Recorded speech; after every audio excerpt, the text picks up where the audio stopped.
ಯೇಸು ಸ್ವಾಮಿ ಬೇಗ ಬರ್ತಾರೆ, ಯೇಸು ಸ್ವಾಮಿ ಬೇಗ ಬರ್ತಾರೆ ಅಂತ ಹೇಳ್ತಾ ಇದಾರಲ್ಲ, ನಾವ್ ಹೇಳ್ದಿದ್ರೆ ಅವ್ರು ನರ್ಕಕ್ಕೆ ಹೋಗ್ತಾರಲ್ಲ. ನಾವ್ ಹೇಳ್ದೆ ಹೆಂಗಿರೋದು, ಅವ್ರ ಹತ್ರ ಹೋಗದೆ ಹೆಂಗಿರೋದು, ಅವ್ರ ಹತ್ರ ಮಾತಾಡದೆ ಹೆಂಗಿರೋದು ಅಂತ ನಿನಗಿರ್ಬೇಕು. ಅದು ನಿನ್ನೊಳಗೆ ಬಂದ್ರೆ ನಿನಗೆ ನಿಜವಾಗ್ಲೂ ನಿರ್ಬಂಧ ಇದೆ. ನಿರ್ಬಂಧ ನನಗುಂಟು.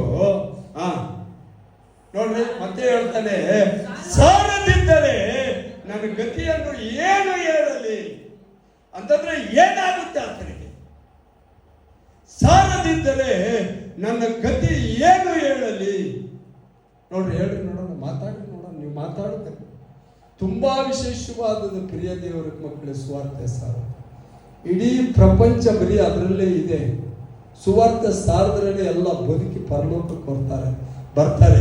ನೀನು ಸುವಾರ್ತೆ ಸಾರದಿದ್ದರೆ ನರಕಕ್ಕೆ ಹೋಗ್ತಾರೆ. ನಿನಗೆ ಎಷ್ಟು ಮಟ್ಟಿಗೆ ಹೇಳೋಕೆ ದೇವರು ಅವಕಾಶ ಕೊಟ್ಟರು, ಇಲ್ಲ ಊರು ಕೊಟ್ಟರು, ಇಲ್ಲ ಮನೆ ಕೊಟ್ಟರು, ಏನೇನು ಕೊಟ್ಟರು, ಅದ್ರಿಗೆಲ್ಲ ಸುವಾರ್ತೆ ಸಾರದಿದ್ರೆ ನಿನ್ನನ್ನು ಪ್ರಶ್ನೆ ಮಾಡ್ತಾರೆ. ಸರಿ, ಇದೇನಿರ್ಬೋದು? ಸುವಾರ್ತೆ ಸಾರದಿದ್ರೆ ನನ್ನ ಗತಿಯನ್ನು ಏನು ಹೇಳಲಿ ಅಂದ್ರೆ ಏನು ಆಗುತ್ತೆ? ಯಾಕಾಗಿ ಹೇಳ್ತಾರೆ? ಸುವಾರ್ತೆ ಸಾರದಿದ್ರೆ ಏನಾಗುತ್ತೆ? ಮಾತಾಡ್ರಿ, ನೀವು ಮಾತಾಡಬೇಕು.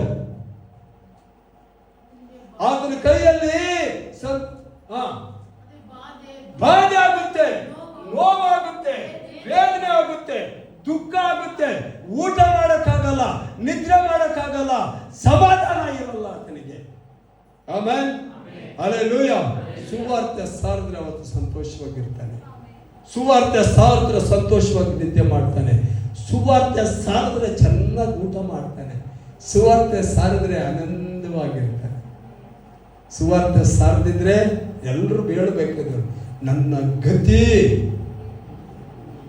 ನೋಡ್ರಿ, ನನ್ನ ಗತಿಯನ್ನು ಏನು ಹೇಳಲಿ.